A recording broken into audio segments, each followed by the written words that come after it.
وسيلتي وسيلة رسولي وسيلة محمد سيدنا رسول الله سيدنا وإمام المسلمين وإبراهيم المرسل سيدنا مولانا محمد صلى الله عليه وسلم وعلى آله وصحبه الكرام والفاتحة. الرحمن الرحيم يا رحمن الشيخ الرحيم صراط الذين أنعمت عليهم اللهم صل على سيدنا محمد اللهم صل على سيدنا محمد اللهم صل على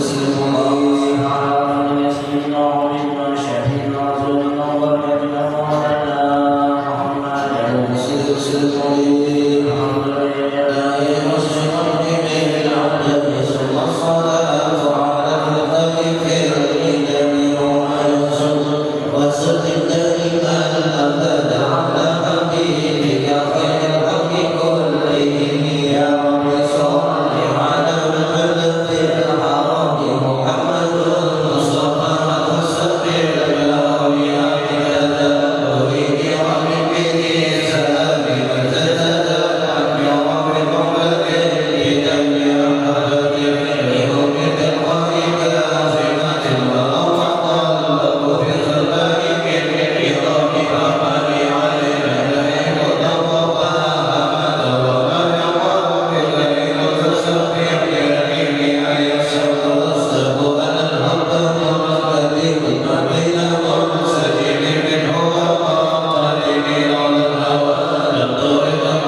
Yeah.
Al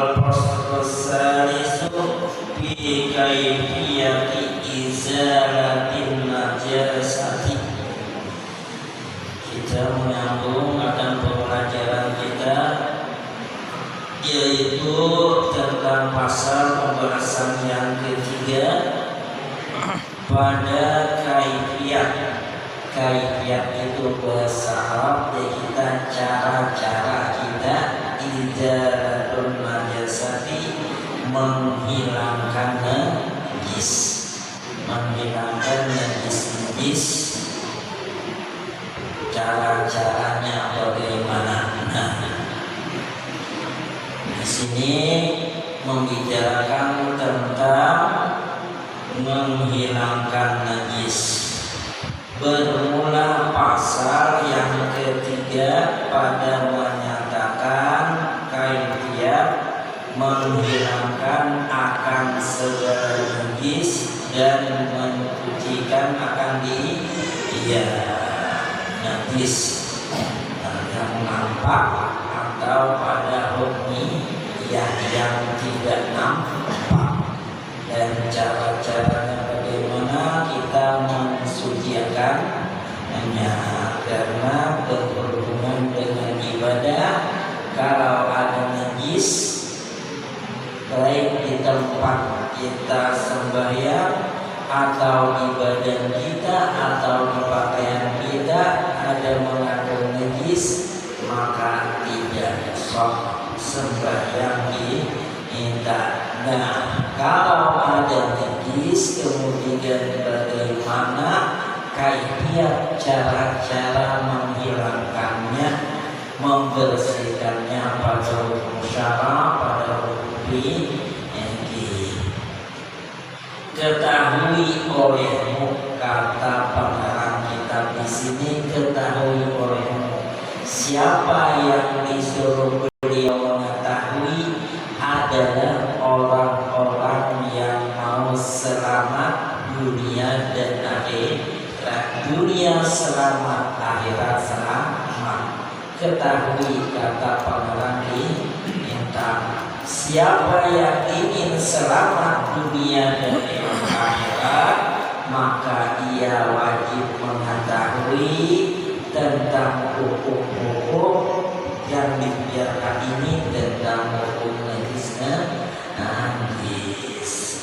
Nah, menginjak kepada kita masalah najis yang zahir atas najis yang batin. Najis yang zahir bisa dibersihkan luar kita dengan mencucikannya dengan air yang bersih. Kemudian bagaimana kalau najis yang batin? Nah, pernah suatu hari seorang ulama Islam Yusuf itu datang ke majlis Khatim Al-Ashamni. Apa yang dibicarakan beliau? Membicarakan tentang masalah ilmu.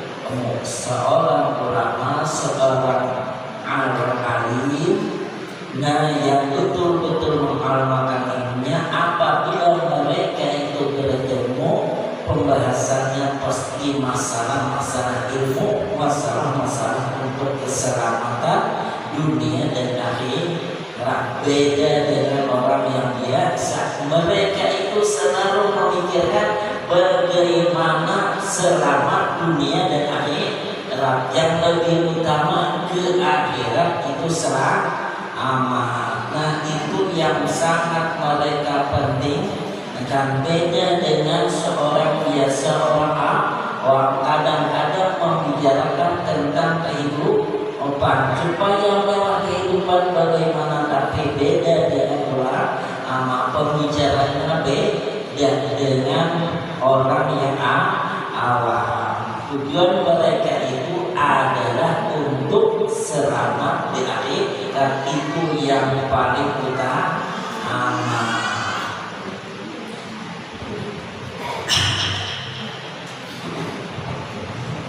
Kata Islam, apabila datang waktu sholat, maka berwudulah kamu artinya bersihkan anggotamu, berwudulah kamu dengan wudu zahir dan batin. Nah, wudu zahir dan batin artinya anggota luar kita bersih dan anggota batin kita bersih. Kalau wudu zahir kita biasa hujan berniat masuk muka, masuk dua tangan, kemudian menyapu sebagian kepala, kemudian kedua telinga dan kedua kaki. Itu biasa, itu wudu orang zahir. Tapi wajib itu dibersihkan berwudu kalau kita mau menghadap yang Maha Kuasa. Yang lebih terpenting lagi, kalau kita mau menghadap yang Maha Kuasa, itu wudunya batin. Nah, kita jarang terdengar itu wudu batin. Nah, karena kalau kita menghadap dengan batin, artinya hati yang kotor, maka penghadapan kita tidak sempurna. Nah, barangkali diterima atau tidaknya kita tidak tahu. Nah, yang itulah dibicarakan. Jadi seorang ulama Islam menusuk kepada Khatim Al-Asam. Amin. Nah, wudu zahir itu biasa, tapi mereka lalu menanyakan tentang apa yang dibicarakan tentang wudu batin. Ada Khatim Al-Asami wa amal wudu batinu, ada pun wudu anggota jalan, artinya hati kita dibersihkan. Faksilhu bisafati asya, maka kamu basuh, artinya kamu hilangkan. Bukan, kita tidak bisa membasuh dengan air, tapi apa? Dengan ilmu. Membersihkan hati tidak dengan air, mencucinya tidak dengan apa? Dengan sabun, tetapi membersihkannya dengan ilmu. Bagaimana ilmunya kita membersihkan anggota kita? Maka bersihkan olehmu akan jahilmu, akan hatimu, maksudnya bisa hati asya'a dengan 7 sesuatu. Nah, supaya bersih hati kita bagaimana? Bersihkan dengan 7 sesuatu. Pertama, atau kita berdosa, maka banyak bertaubat. Sebelum kita menghadap Maha Kuasa, artinya kita sholat, maka kita bertaubat. Maka dari itu orang berdiri sholat dulu, maka astagfirullahaladzim, astagfirullahaladzim. Nah, bertaubat dulu. Setelah bertaubat yang kedua, penyesalan, merasa menyesal diri karena berceramah dengan dosa, karena berceramah dengan dosa, menyesal diri. Yang ketiga, meninggalkan hukum, ya artinya pikiran dia di masalah dunia kalau menghadap sudah tinggalkan. Ini baru kita untuk menghadap sudah pikiran kemana-mana. Nah, kita masing-masing kita merasakan kita menghadap Tuhan, berdiri mau sholat mau sembahyang, mulai berdiri sudah mau pikiran kemana-mana. Kadang-kadang ada yang kegiatannya di sini terpikir di sini, kegiatannya anak berjalan terpikir di mana, tujuan esok berjalan. Nah, macam-macam beda-beda. Nah, itu hilang akan. Nah, maka dari itu apa? Kita kemudian ini ya. Kemudiannya itu pikiran ke dunia akan hilangkan dulu kalau menghadap. Kalau betul-betul kita mau menghadap yang Maha Pencipta. Nah, yang keempat ada wasanahul khalqi, jangan memandang pujian makhluk, hendak untuk beribadah.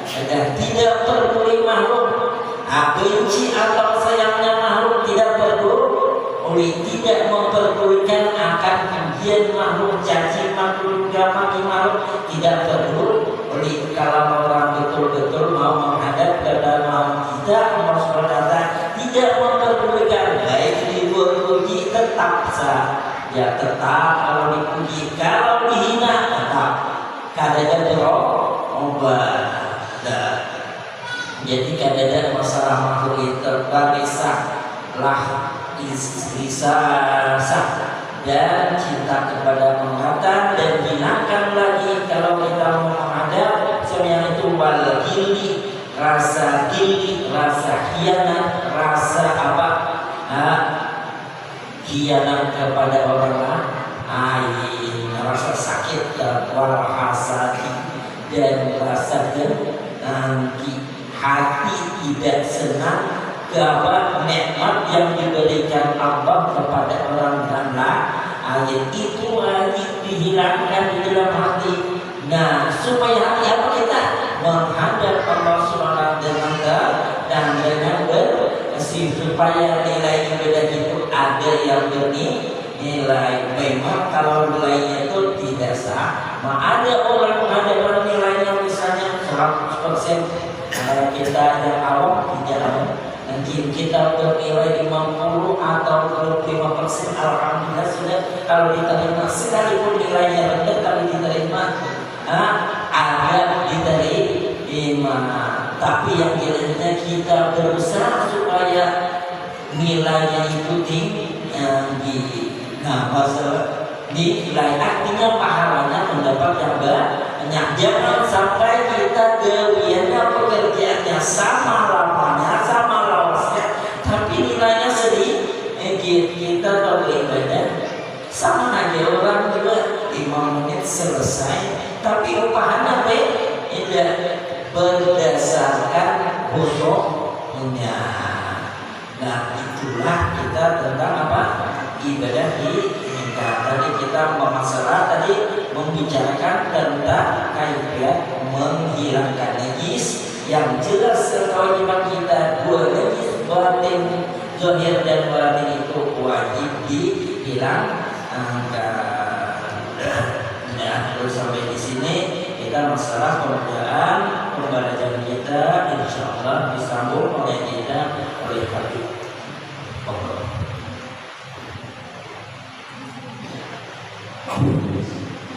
Bismillahirrahmanirrahim. Assalamualaikum warahmatullahi wabarakatuh.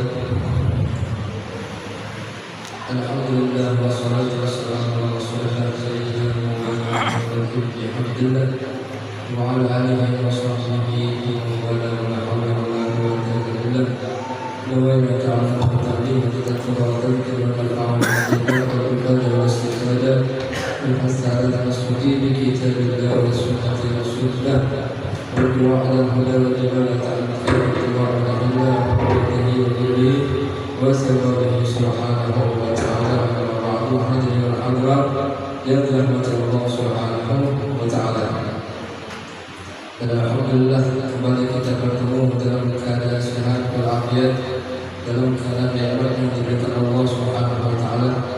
Dan insyaallah malam hari ini kita akan menyambung pembahasan kita daripada kitab Aqidatul Allah yang mana kita sampai sudah di bab menjelaskan tentang istri-istri Nabi Muhammad SAW. Kemarin sudah kita bahas 9 daripada istrinya Nabi Muhammad SAW. Ya. Yang pertama Khadijah, yang kedua Zainab, yang ketiga Aisyah, yang keempat Hafsah, yang kelima Saudah, yang keenam Sofia, yang ketujuh Maimunah, yang ke-8 Habibah atau Romlah, yang ke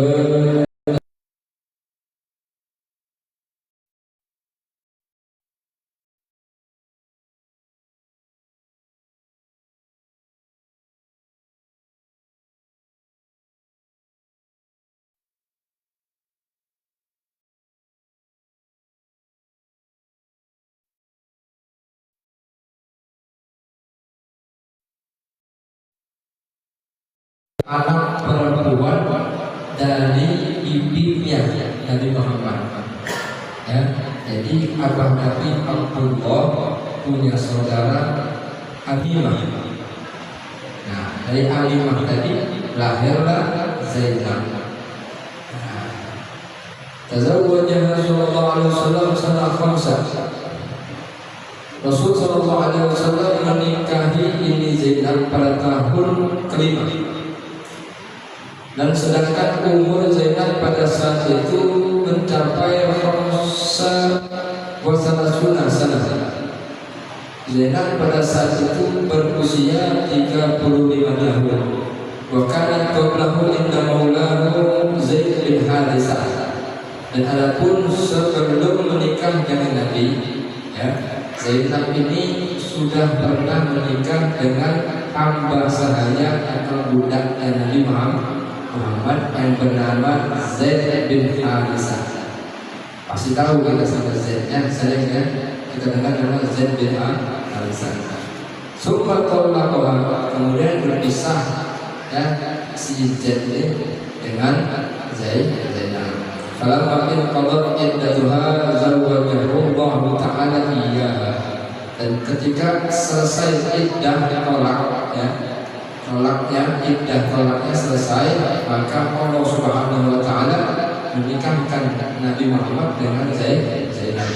Bahkan Allah Subhanahu wa Ta'ala memuji ini Zainab ya di dalam Al-Qur'an. Qala ta'ala, dan Allah Subhanahu wa Ta'ala berfirman, falamma qada Zaidun minha wataran zawwajnakaha.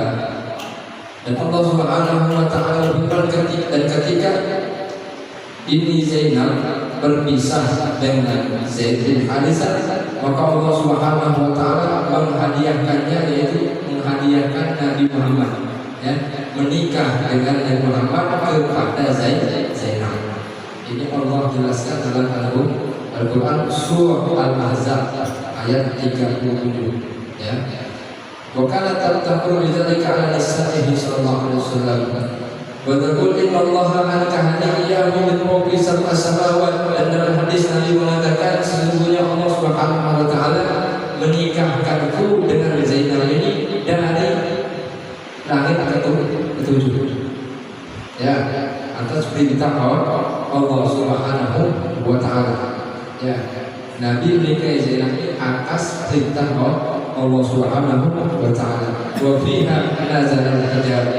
Dan ketika Nabi menikahi Zainab ini, maka turun juga berbarengan ayat di hijab, ayat tentang pakai menutup ya, pakai cadar, pakai tudung, jilbab, ayat tentang hijab. Wahia awal nisa'ihi lahu fil wafa. Dan adapun ini Zainab termasuk istri Nabi yang pertama kali meninggal.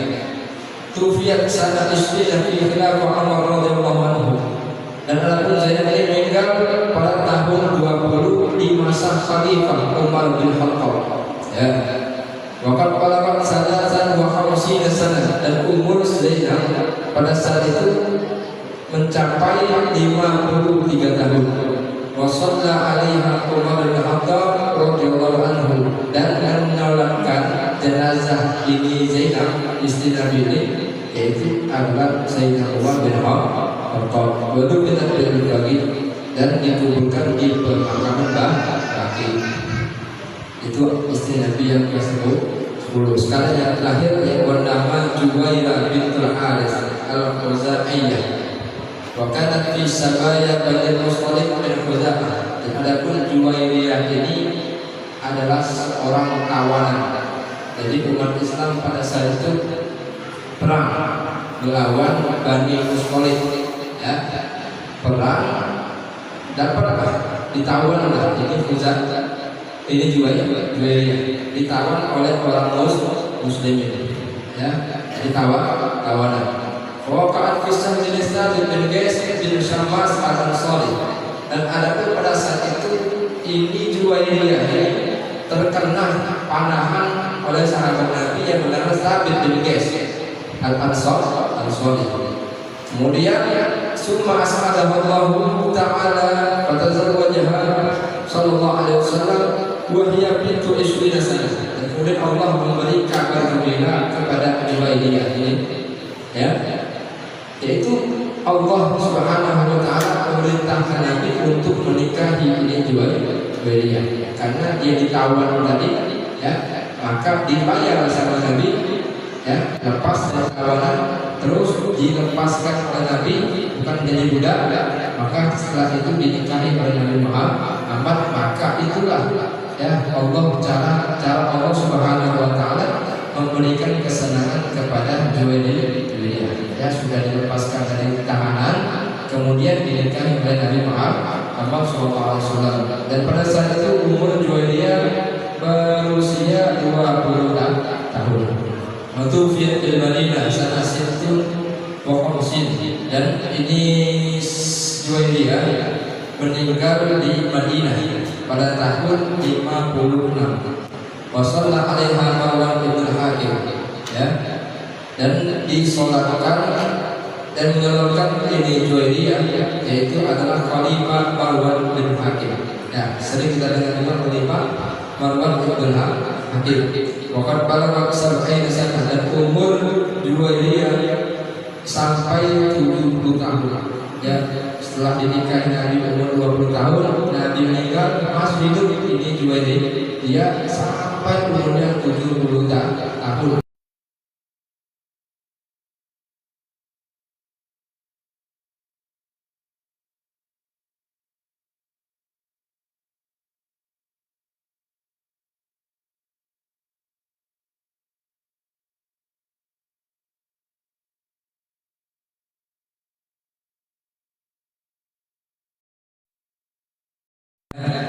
Wazawwaju bin Ahsan bin Arba'in jaizun lahu sallallahu alaihi wasallam li'annahu min khasa'isihi.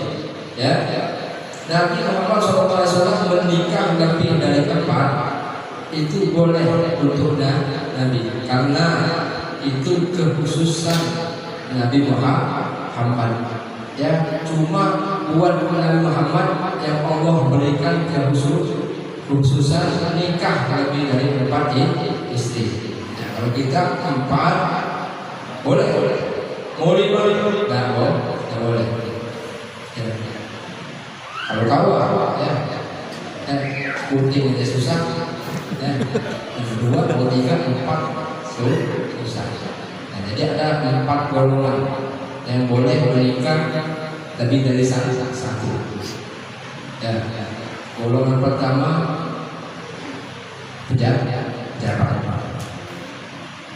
pejabat kan duitnya banyak, jadi bisa nikah lebih dari 1.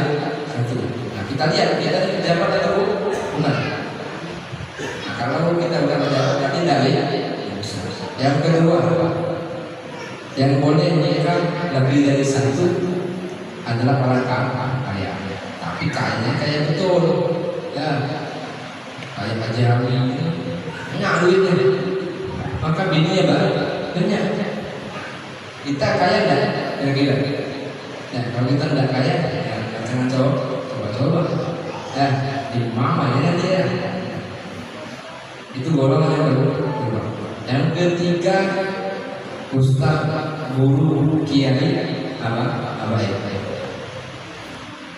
Biasanya kan, guru kan ada biasanya 2, 3, dan guru dia juga apa? Ya, jam-jam aja. Canda dulu, ya. Biasanya, tapi tidak semua guru, ya, tidak semua kiai, tidak semua abah, ya. Mungkin jodohnya Allah letakkan 3, ya memang 3. Kalau jodoh 1 aja, ya biasanya. Yang keempat, orang gila, pejabat enggak, orang kaya enggak, kiai bukan, ustaz bukan, abah bukan. Mau nikah lebih dari 1, berarti orang ini gila. Ya, enggak kaya orang itu. Mau nikah lebih dari 1, berarti gila. Pejabat bukan, duit tidak ada. Ya, ilmu pun tidak ada. Mau nikah lebih dari 1 berarti orang itu gila. Maksudnya, ya, ada 4 golongan yang boleh menikah lebih dari 1. Nah, kira-kira kita masuk golongan nomor apa? Yang kira-kira ulun bukanlah, dan ya, walaupun ulun habaib, ya bukan 1 aja. Ya, ustaz bukan juga ulun, ya, ulun bukan ustaz, ilmu kadang Ini baca-baca kitab aja. Ilmu tidak ada. Ya kama anna min hasaisi aidan. Jadi Nabi menikah lebih dari 4 itu sudah Allah berikan kekhususan untuk Nabi. Kita tidak boleh, ya. Dan sebagaimana Allah Subhanahu Wa Taala juga memberi kekhususan untuk Nabi, akaluhu bila syuhudin wal walidin. Ya Allah berikan kekhususan untuk Nabi Muhammad ketika Nabi akad nikah itu boleh untuk Nabi tanpa ada wali, tanpa ada saksi. Ya, kalau kita harus ada saksi, harus ada wali. Kalau untuk Nabi Allah beri kekhususan. Bisa jadi walinya langsung Allah, bisa jadi saksinya malah mereka. Kita tidak tahu level kita bukan level Nabi. Ya jauh kita level kita dengan Nabi. Makanya kita harus pakai wali, harus pakai saksi. Kalau tidak ada, maka tidak sah nikah kita. Ya, kalau Nabi Allah berikan kekhususan. Dan kemudian waqala ba'dal mustasriqin wal masihiyyin ala ta'addudi zawjati sallallahu alaihi wasallam. Dan ada sebagian ya orang-orang musyrik, orang-orang Kristen, orang-orang yang bukan dari golongan Islam, itu mereka tidak menerima ya bahwasanya Nabi itu diberi kekhususan lebih dari 4 untuk mereka.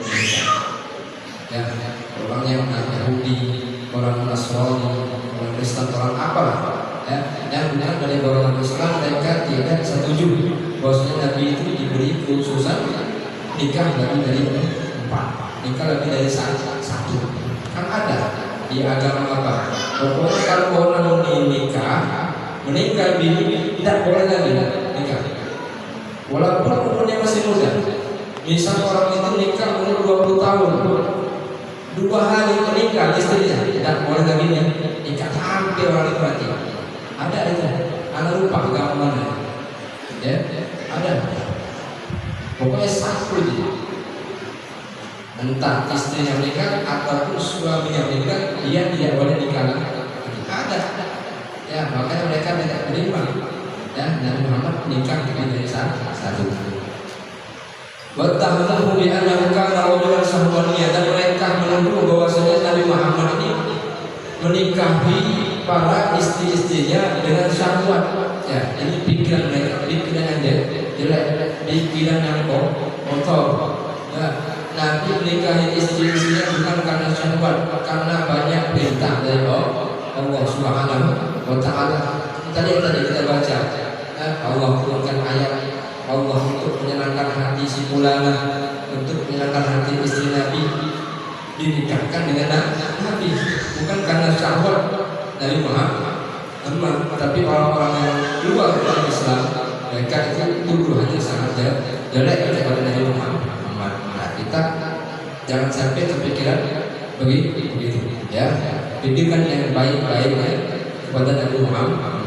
Wa asyhadullah an yakuna kadzalik, dan Allah melarang sekali untuk kita berprasangka seperti itu. Fa innahu laysa jabi syahwani, itu semua bukan karena syahwat, bal hikamin wa awradin, dan itu ada alasan dan tujuan. Ya, semua yang dilakukan oleh Muhammad ada alasan dan ada tujuan. Di sini dijelaskan oleh Sayyid Muhammad bin Alawi bin Abbas al-Maliki, ada 3 alasan dan tujuan kenapa Nabi menikah lebih dari 1. Yang pertama, ayyujada bainahu sallallahu alaihi wasallam wa bain ashabihi wa kibari qaumihi silatun qawiyah bi wasitatil musahara hatta yasbulu alaihi ittisaluhum fi qawaya mukhtalifah. Nah, yang pertama alasannya ya karena supaya ada di antara Nabi dan di antara sahabat dan di antara para pembesar kaum ada ikatan yang kuat. Ya, Nabi ada menikah dengan anak Sayyidina Abu Bakar. Nabi ada menikah dengan anak Sayyidina Umar. Bahkan ada anak Nabi yang menikah dengan sahabat Nabi. Contoh Sayyidina Ali dengan Sayyidina Fatimah. Maka adakah kaitan di antara mereka? anak Nabi juga ada menikah dengan Sayyidina Utsman.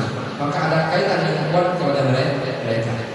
Dan ada pun yang lainnya, yang kibar-kibar yang para pembesar kaum Nabi nikahi anaknya karena dia ada ikatan kepada mereka, ikatan yang kuat. Ya, dengan pernikahan tadi ada ikatan, ya ikatan keluarga. Yang mana kita misalnya dahulu tidak berkeluarga dengan anak kita menikah dengan anak dia, kita ada hubungan keluarga lewat menikah. Ya. Supaya untuk mempermudah Nabi Muhammad SAW untuk memberikan beberapa masalah, ya, untuk menyelesaikan masalah lewat mereka. Ya, ada daripada sahabat mungkin yang mereka punya harta, mereka sumbang Nabi, mereka bantu Nabi. Yang mereka punya umat banyak, ya mereka bantu Nabi. Ya, itu tujuan Nabi Muhammad SAW. Maka ada hijab, dan kemudian supaya tidak ada hijab, tidak ada penutup di antara mereka dengan Nabi Muhammad.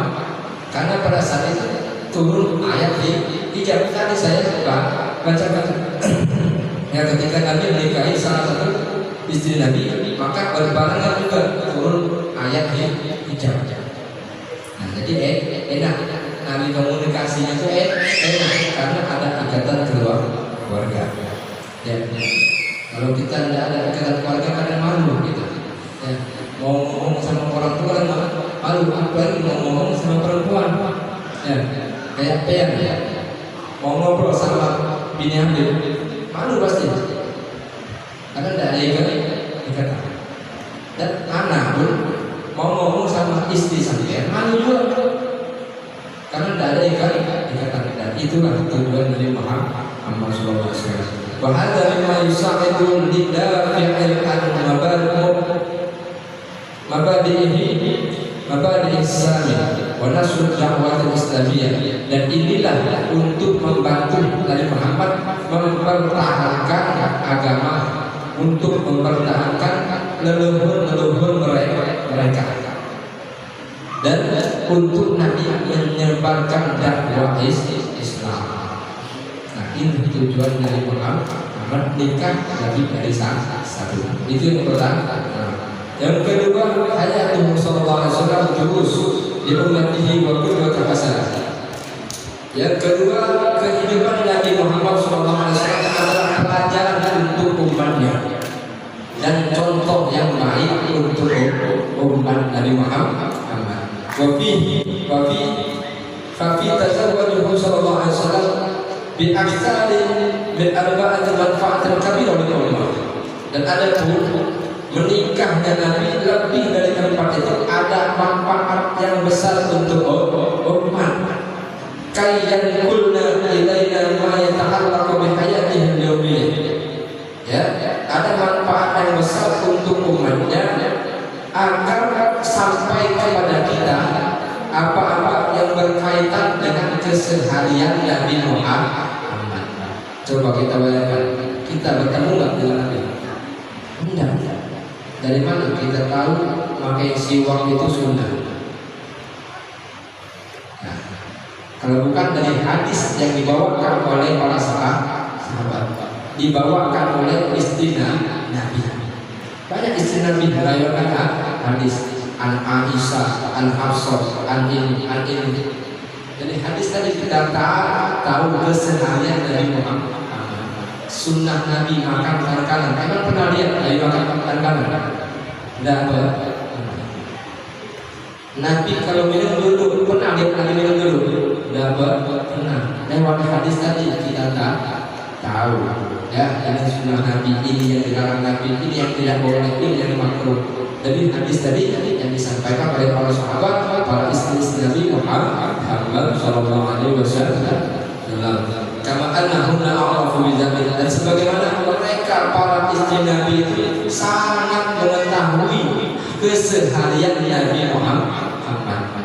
Ya, siapa yang lebih tahu? Kita atau istri Nabi? Kita tak tahu apa-apa. Betul ngomongnya. Ya, mereka kasih Nabi lebih mengetahui ya keseharian dari Muhammad. Ini pakai kalimat akrafu ismut tabdil. Kalau kita belajar istiqam tabdil, tabdil ini ya untuk melebihkan, ya untuk melebihkan, untuk membesarkan, ya. Jadi mereka lebih tahu. Wanukil riwayat fi hajati ila ta'addadahunna. Dan di sebagian ada riwayat ya, ada hajat ya Nabi Muhammad untuk menikah lebih dari satu, bukan hanya nafsu, bukan hanya syahwat, tapi memang hajat. Ada perintah dari Allah. Fakam min hadis jaa ilayna minhunna wa bidzalika na'rifu ahkaman tata'allaqa bi hayatihi manziliyah wal mu'asharati zawjiyah. Nah, dan beberapa banyak hadis yang telah sampai kepada kita dari istri Nabi Muhammad ya, dan karena itu kita mengetahui hukum-hukum yang berkaitan dengan keseharian kita, keseharian Nabi Muhammad, dan kita mengetahui hukum-hukum kita berumah tangga, wal ghusl wal haid wal nifas, dan kita mengetahui hukum mandi wajib, hukum mandi sunnah, ya, hukum haid untuk perempuan, hukum nifas untuk perempuan, dan hukum-hukum yang lainnya. Ya, kalau tidak ada itu, tidak ada hadis, tidak ada sahabat Nabi, tidak ada istilah, kita tidak tahu bagaimana cara mandi wajib, bagaimana cara berwudu, bagaimana tata cara sholat. Tidak tahu kalau bukan dari hadis yang disampaikan oleh istri Nabi dan para sahabat Nabi Muhammad sallallahu alaihi wasallam. Fakunna aqwalan sallallahu alaihi wasallam al-qiyam bima akramahu wa bihi min tabligh risalah wa da'il amanah wa ta'lim muslimin dinahum. Ya, dan mereka para istri Nabi Muhammad sallallahu alaihi wasallam, mereka membantu Nabi Muhammad untuk melaksanakan apa yang diperintahkan oleh Allah Subhanahu wa taala kepada Nabi Muhammad, yaitu dengan apa-apa yang Allah telah muliakan, ya, yang Allah muliakan, yang Allah berikan kepada Nabi Muhammad untuk tabligh risalah, untuk menyampaikan ini risalah. Ya, tugas Nabi Muhammad ini adalah tugas yang luar biasa, tugas yang mulia Allah berikan kepada Nabi Muhammad untuk menyampaikan risalah, untuk memberikan amanah, untuk melaksanakan amanah, dan untuk mengajarkan kepada muslimin, yaitu agama yang dibawa oleh Nabi Muhammad sallallahu alaihi wasallam. Dan ada pun yang ketiga, insya Allah kita sambung di pertemuan yang akan datang, karena yang ketiganya agak panjang. Kalau kita bahas nanti lewat jam 10 ya, kita guling ya, dia udah ngantuk ya, nanti kita sambung di minggu depan insya Allah ya, karena kita bahas akidahnya dan mulai sekarang ya, takutnya salah paham. Salah paham nanti bahas ayatnya. Ya wallahu a'lam bishawab. Assalamualaikum warahmatullahi wabarakatuh. Bismillahirrahmanirrahim. Alhamdulillahirabbil alamin. Wa sallallahu ala sayyidina Muhammad wa ala ali sayyidina Muhammad. Allahumma ya Muhammad al-ahmad muslimin inna hasanal hal bihaqqika ya Allah ya aziz wa ta'ala bihaqqika wa bihaqqika rajal bihaqqi rabbana la ta'ala bi hasanati wa fil akhirati hasanatan wa qina adhaban